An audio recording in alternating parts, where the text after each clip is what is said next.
See, this is the key word over here, seated in the Prakriti.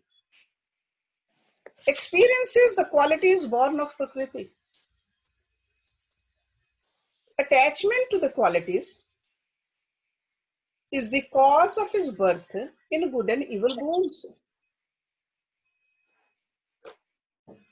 Okay, so in other words, all of this play which is happening, it is because of the attachment to the Prakriti, or attachment to the qualities of the Prakriti. And what happens to the when we are attached? That means the desires erupt. Because of all those desires, we take birth. If we have a desire to become a rich person, it's money, money, money all the time. According to our karmas, we might take birth in a rich family, in a family where there's a talk of money all the time.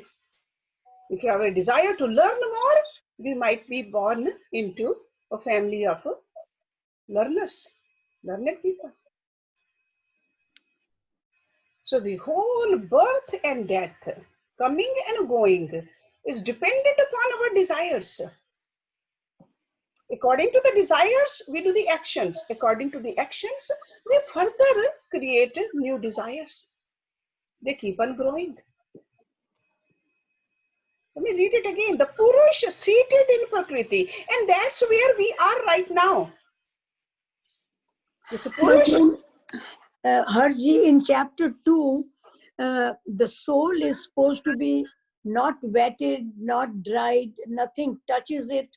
And then all of a sudden, the individual soul is in the form of Purush, is considered so active and responsible. It confuses me. Yes, soul in its highest form. Highest form. In its purest form. Right now, we don't identify ourselves with that pure soul. We are identifying ourselves as an individualized soul. Oh, so would that be the So it's difference? almost just look at, think about this example. The water coming from up. They say that is the distilled water. Okay, when it comes down from the clouds, it's a distilled water. As it comes down, that water keeps on absorbing something with it. Different than the purity. And then when it comes down all the way, down on the earth, it falls into the dirt, it becomes mud. But still there is that water element in that mud. Muddy water is still distilled. But what do we call it? A mud. teacher. Teacher, right? So teacher, if we can take out the water, it's a distilled water. The same way this Atma over here. And this is the whole sadhana we need to do. Instead of identifying, see, right now what do we identify ourselves? Our name, how it's spelled, how other people call it, what do they think about us, where do we live? So we have moved away from our real nature. That doesn't mean soul, pure soul is not here. It is here, but our identification is not with the pure soul. So in that sense he's talking about.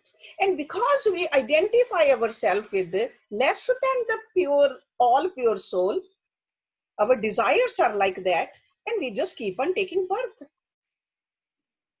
So individualized soul gets, I don't want to use the word sucked into the material energy and gets affected by the three gunas and gets Yes. attached to the, like Yes. human beings. Yes. So the individualized soul is that. Yes. And it has not purified the mind and the whole works to become the pure soul. Exactly. So soul part is still pure, but our identification is not with the purity. Oh. We identify ourselves with the Yeah. matter envelopments. How smart I am, how beautiful I am, or how lucky I am or unlucky I am. Whom do I know? Who knows me? We are just only looking at the layers of our personality. And the sadhana is that we got to go more and more towards the pure soul. So chapter 2 was correct. See, chapter 2 really gives us an Overview. overview ahead of time. Yeah. It's like a preview. Yeah. And now rest of the Bhagavad Gita, it's taking us towards all the steps so that we can practice all this. And So now we need to dissect that soul yes, in its yes, various forms. So yes. one is the pure soul, the individual soul, or the so-called individualized soul. And are there any other souls also? No, It's no, Brahman individualized. and That's Jivatma. Okay. yeah. That's called a Jivatma. In Sanskrit, it's called Jivatma. Atma, Jivatma. Yeah. Okay. Brahman and Jivatma. Okay. Brahman is Brahm word we use for the God. Jivatma is part of Brahm. Okay. Okay. So it's like a highest. When Lord Krishna says there's nothing beyond me, nothing higher than me. See, first he talks about two layers, Prakriti and the Purush. Then comes the Purushottam, which is the Brahm. Yes. Somebody has a question? Raj. Yes, Hershey, this is Raj. Yes, Raj. I have a question from the first shloka that we did. You said Prakriti is beginningless and Prakriti is anything other than our Atma. Mm-hmm. So how can that be? Like God created, God came first, and whenever later on God decided to take form or ya vikar paida ho gaye, then the world had to be created or come into existence, and then Prakriti came into being. So, but Prakriti could be, I don't know, eternal, but how can it be beginningless if anything It's other than Atma? beginningless means, don't we say, the scientists, what do they say? Matter is indestructible. That's what it means, the beginningless. Indestructible means it can change the form, but you cannot destroy. You cannot destroy matter either. So science is saying exactly same what Gita is saying. The only difference between matter and the soul is matter goes through the modifications, soul does not. Okay, just try to think it through, and tomorrow when we talk about the avatars, then I'll bring the avatars into the picture. Okay, Raj? Okay, thank you. Yeah. So over here we are learning the very basic philosophy from Lord Krishna. So he says, Purush seated in Prakriti experiences the qualities born of Prakriti. Attachment to the qualities is the cause of his birth in good and evil homes. So keyword over here is the attachment. And attachment happens with the mind, with the subtle part of ours. Attachment. And we are all very familiar with this. So this destinies of the Prakriti becomes the tragic experiences of the soul. Not because they are in the soul, but because this individualized soul unnecessarily makes an unhealthy contact through its own identifications with the realm of sorrow. That is what attachment is. In other words, due to the ego, the soul identifies itself as the doer and the enjoyer of the body. So that's why the sadhana is Detach yourself from this doership. Do, but detached. That's what Karam Yoga is, which we learned in the first few chapters.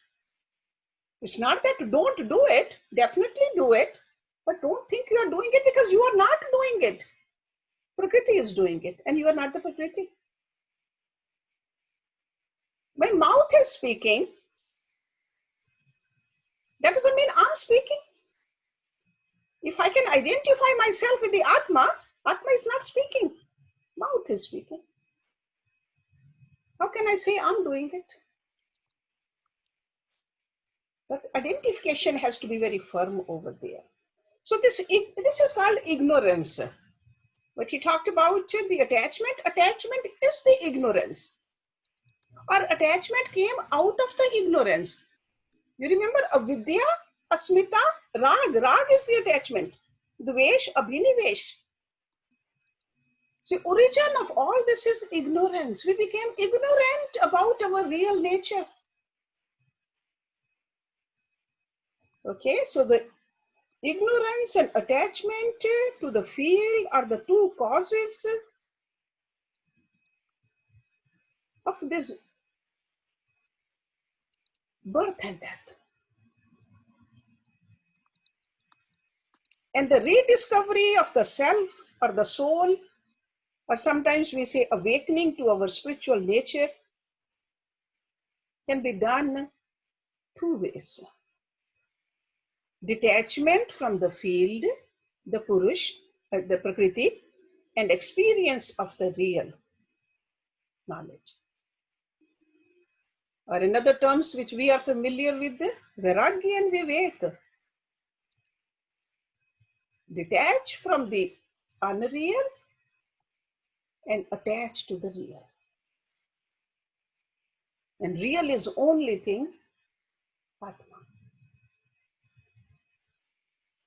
If this was difficult to understand, next will be even more difficult. See, that's why this chapter is for many people very hard to comprehend.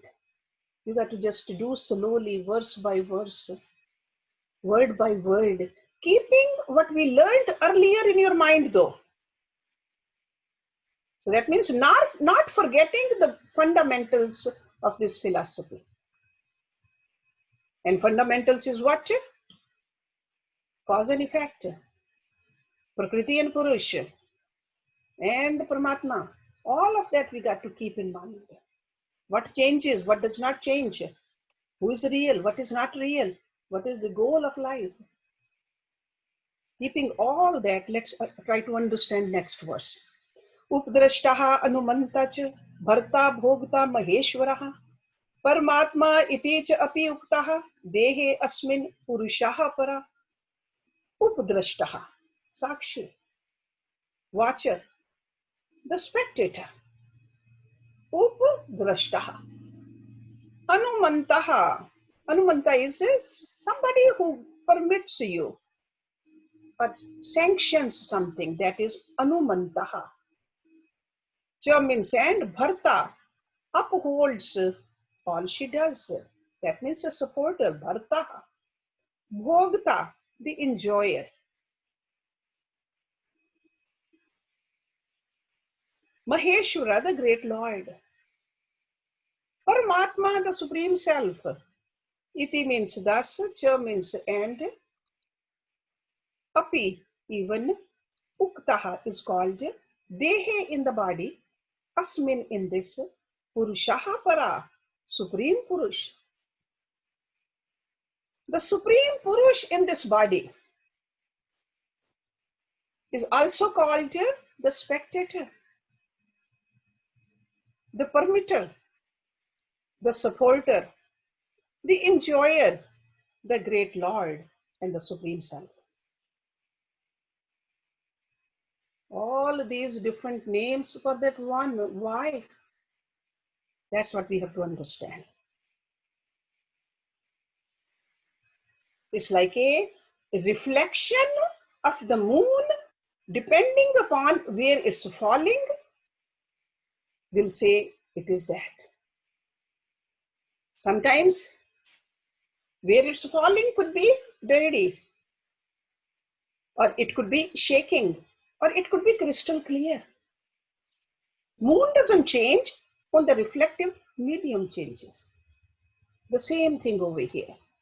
So depending upon the medium, these different names to the soul are given, are understood.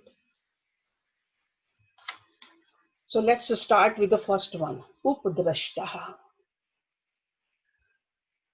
When an individual is completely deluded, totally unconscious of the self, through that person, the infinite divine expresses himself as though Upadrashta. Only watches only then. It doesn't interfere. So Atma says, do whatever you want, Prakriti. You're not paying any attention to me. Just like a kids, they are not listening. After telling the kids repeatedly, the parents, even parents will say that, do whatever you want to do. Upadrashta. It's not that soul is not powerful. But in that kind of a personality, soul says, I'm just sitting here. I'm going to just only watch. But the ego is not identifying with that soul though. Let me repeat it again. When an individual is completely deluded, so personality is deluded, totally unconscious of the self. And let me tell you, majority of the people in Kali Yuga are like this. Okay? So totally unconscious of the self, in and through him, the infinite divine expresses himself as though he is only an onlooker. It is like when a person murders an innocent victim. The infinite, all-powerful Lord expresses through that criminal's vehicle only as a silent spectator. Soul is there.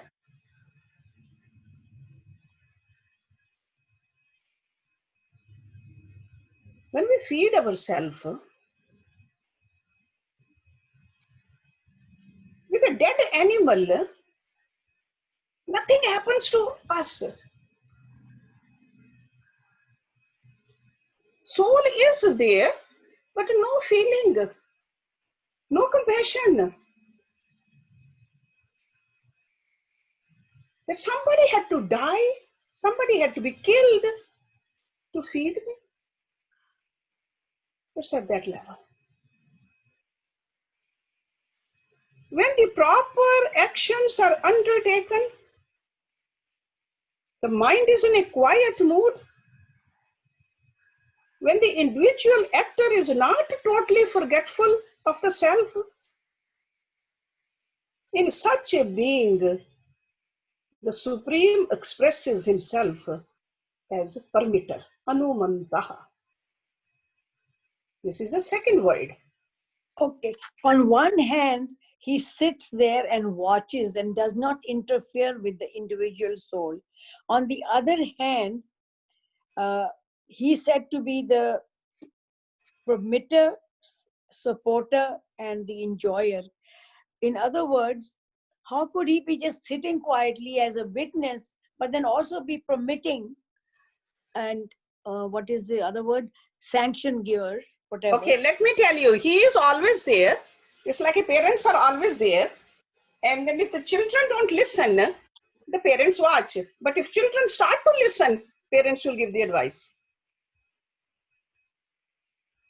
Okay, it's not that soul is not there. It's not the parent is not sitting there. Soul is not changing. It's the personality in us got to recognize that there is some higher power inside me. Mm-hmm. So it's not a decision of the soul. It's a The super decision of soul. our personality. Mhm. Okay? It is the decision of our individualized soul or personality that doesn't want to listen to the It's the mind. God, Yeah, don't to the call it parent. individualized soul. It's called the ego, or it's the mind or the intellect. That's why all the sadhana we need to do is on those layers of our personality. Okay? So, second level, Anumanta, when we can call ourselves Anumanta, that means we are paying little attention to the higher in us. Listen to this. When proper actions are undertaken, when we start thinking subtly, when we become Shubhichuk, you remember those 7 layers? When we want to study, when we want to become better people, when we want to do selfless service, when we want to help others, then keep on hurting others. That means that higher light is making some difference in us. Okay? And then after that, what happens? When proper actions are done with full consciousness of the self and in a spirit of total surrender to the Lord, then it's called fulfiller, bharta. It's like a higher level. You will see that these actions are filled with success by His grace. You don't even want to take credit for your own actions. You say, God is the one who is working through me. Bharta. Because He is the one who's aiding us, He is the one who is fulfilling all such activities in me. So you see that there's a growth then, when with entire dedication unto Him, God. The individual is completely yoga yukta. This is a technical word, yoga yukta. In his eternal consciousness nature, which is called Nitya Chaitanya Savrupa. It seems to be the very enjoyer, bhogta. So from a updrashta to anumanta to the bharta to the bhogta. And that's why Lord Krishna is concluding by saying that the great Ishwar, the Lord of the Lords, Maheshwar, is the higher self in the very same body. So there's no change from a updrashta to the bhogta in the Atma. It is only change in the layers in between, which we need to keep on cleaning.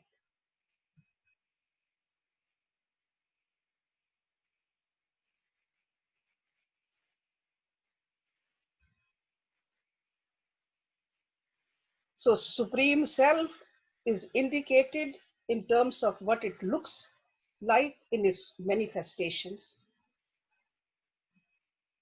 When these Prakriti, the matter equipments, are weaving their different patterns. So that's why I said the change is only in the Prakriti over here, not in the Purusha. When it's totally, the pattern is so thick, so dark, you don't even see the light. When you make it little thin, by pulling some of these desires out, you see the light. When you pull more, you see more light. When you pull them all you see is Him. We did not change God. We did not change the Atma. We cannot change. By definition, it cannot be changed. Change or the sadhana or the practice is all about the matter layers in us. Okay, so Lord Krishna is explaining the status of the Jivatma within the body according to the personality. Okay, I know it's very deep, but if you bring the rest of what you have learned in here, It's very interesting. I want you to think it through this week. See whether it makes sense or not. And if you have a question, call me.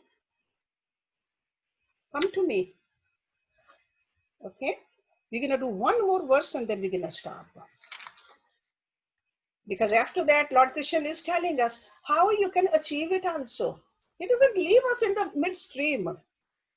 He keeps on giving us the techniques also.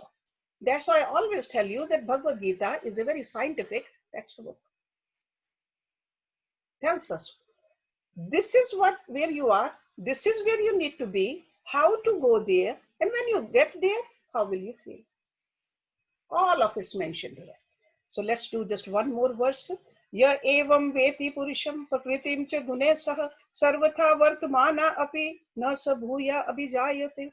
Ya means who, evam means thus, veti knows, Knows, purusham, the purush, spirit, soul, prakritim, the matter, guna, qualities, saha means with, sarvatha in all ways, vartmana, living, api also, na means not, sa means he, bhuya, again, abhijayate is born. He who thus knows the Purush and Prakriti together with the qualities, in whatsoever condition he may be, he is not born again. So he is telling us the purpose of life is not to come back here again. That is the ultimate purpose. How to do it? Know this in reality. And knowing is not just theoretical knowing. Knowing is experiential knowing. Okay? So, what do we need to identify with? What is Purush? What is Prakriti? What is matter? That. And what is soul? How the soul got deluded by its own preoccupations, and we started identifying with the matter, with the field. And we got entangled with the gunas of the field. And we became under the influence of the gunas. And to know all of this, we got to stand apart. And standing apart is what meditation is. Meditation is a technique to really experience all this. Okay? So when it says, regardless of their present condition, they will be liberated. Yes. What is this present condition of the people? Present condition, you could be if somebody can say that, yeah, I'm a sinner. Today's a sinner can be tomorrow's a saint. So if you have a very firm resolve to do this, it's not that we have to become got to take birth in a Brahman family to do this.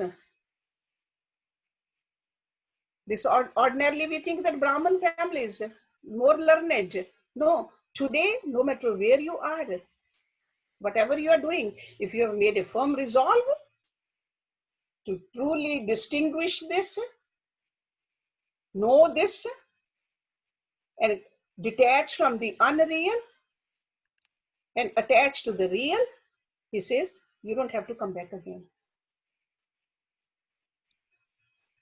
And then in the next verse, he'll tell us meditation. It will be again the discourse on the Dhyan Yoga, Gyan Yoga, Karam Yoga.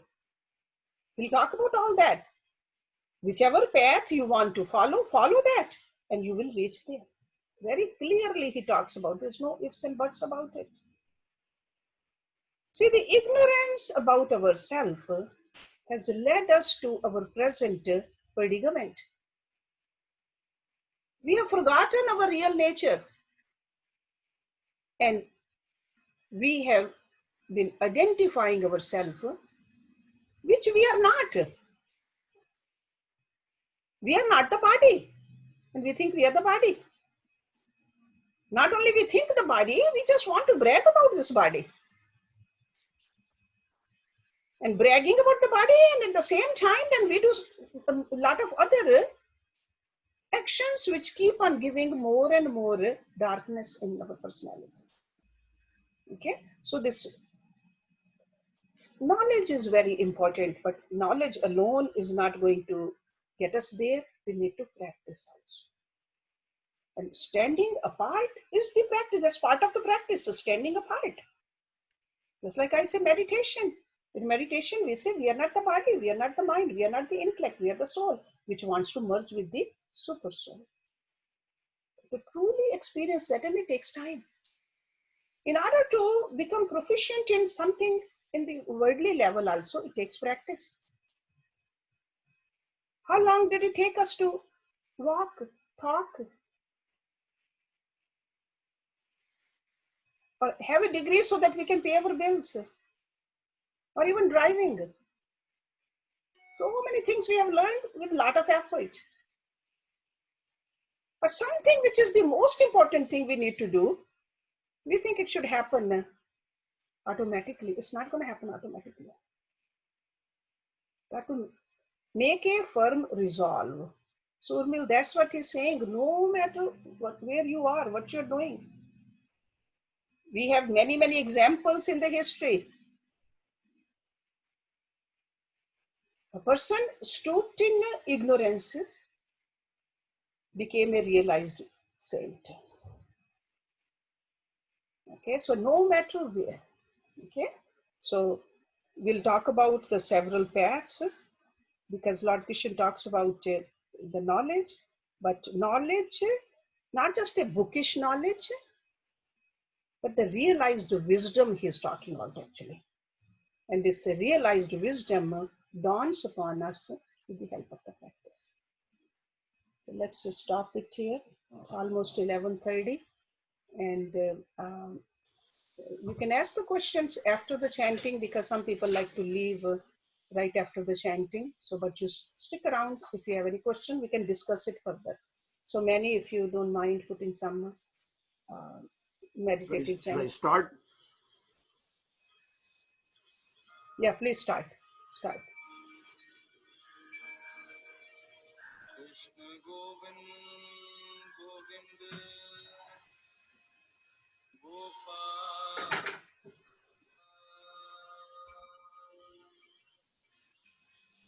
Krishna Govind Govind Gopal Nandalal Govind Govind Gopal Nandalal Krishna Govind Govind Gopal Nandalal Govind Govind Gopal Nandalal Krishna Govind Govind Gopal Nandalal Govind Govind Gopal Nandalal Krishna Govind Govind Gopal Nandalal Govind Govind Gopal Nandalal Krishna Govind Govind Gopal Nandalal Gopal Nandalal He Gopal Nandalal Gopal Nandalal He Gopal Nandalal He Gopal Nandalal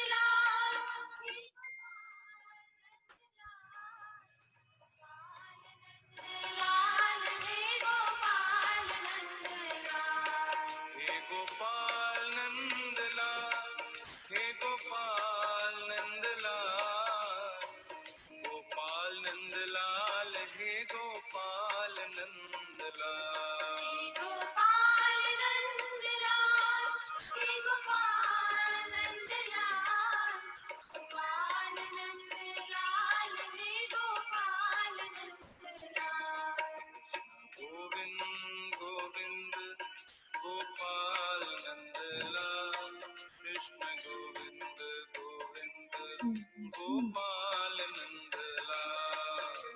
Govind Govind Gopal Nand Lal, Krishna Govind Govind Gopal Nand Lal.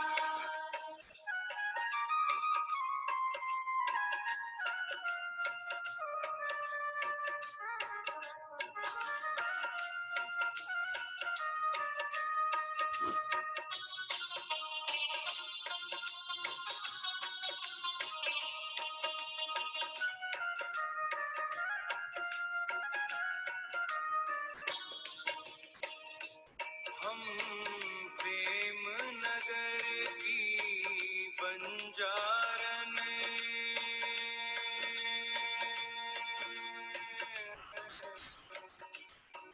हम प्रेम नगर की बंजारन, जप तप और साधन क्या जाने। जप तप और साधन क्या जाने। हम शाम के नाम की दीवानी, व्रत नेम के बंधन क्या जाने।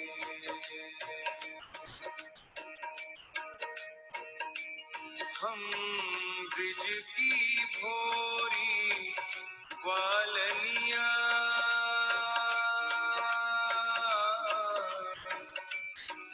हम ब्रिज की भोरी ग्वालनिया, ब्रह्म ज्ञान की उलझन क्या जाने।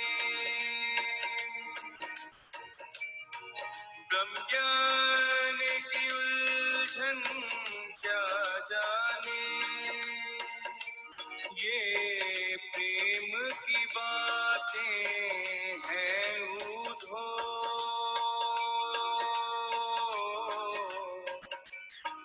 ये प्रेम की बातें हैं ऊधो।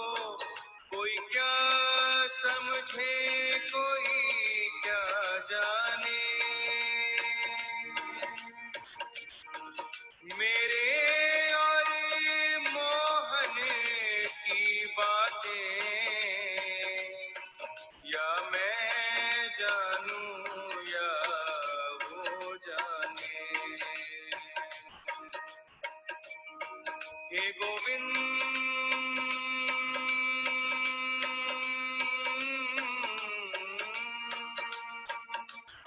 हे गोपाल,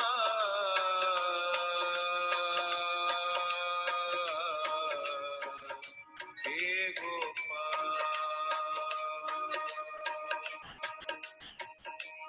मैंने श्याम सुंदर संग प्रीत करी,